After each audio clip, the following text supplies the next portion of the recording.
Joining us now is the Attorney General of the state of Texas, Greg Abbott. Congratulations on your nomination, sir.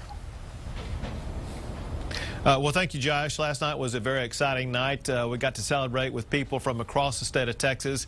I appreciate the support of the Republican Party. I'm proud to be their nominee for governor of the great state of Texas. Now, during your acceptance speech, you talked about finding out a way to make Texas the best state in the nation as far as education. What kind of changes are we talking about? Well, two things, Josh. First, we need to set the aspirational goals, something that I can't recall a governor doing in the past. And my goal for education in Texas is to ensure that education in Texas ranks #1. Just like we're #1 for creating jobs, we're #1 for energy, we're #1 for exports. By golly, it's time we be #1 for education in this state.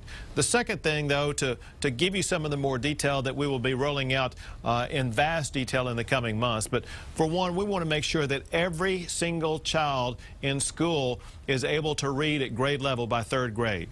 Second, we want to help do that and help other students advance even further by more digital learning, by more online learning. Third, we want to ensure that teachers are able to prepare students to achieve their very best by forcing them to teach to so many standardized tests. And then, of course, we need to make higher education both more affordable and more attainable to more students across the state of Texas. With public education, funding has been a big issue in recent sessions, and you're talking about adding a lot of things like those digital tools. How do you do that when we do have these funding challenges? Well, you're able to do it by setting what the priorities and goals are, and what your real focus is on education is outputs. In other words, what are we achieving? We have certain goals we want to achieve, and once we've put in place what the mechanisms are, the plans are to achieve those goals, we will fund it appropriately. But I think our real focus needs to be on results, not how much money we're putting into the system.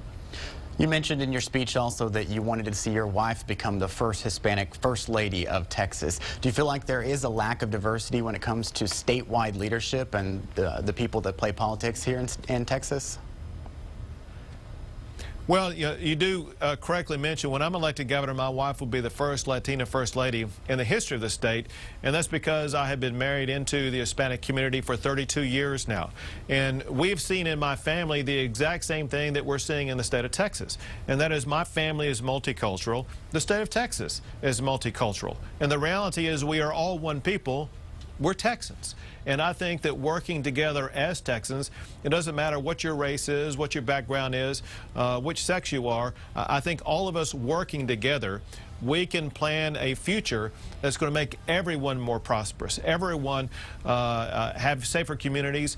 And so our focus is going to be improving the lives of every single person in this state. Lastly, with such a challenging campaign ahead of the general election, how do you and your office focus on something like what's happened with the judge declaring a ban on gay marriage? That's going to be a big issue for your office to take under. Well, it's the same way that we focused on these issues in basically every case that I've been involved in, and that is we simply apply the Constitution. In this case, there's the Texas Constitution and the United States Constitution, as well as a bunch of recent United States Supreme Court cases. And when you apply the law and when the Constitution is applied, everyone is a winner.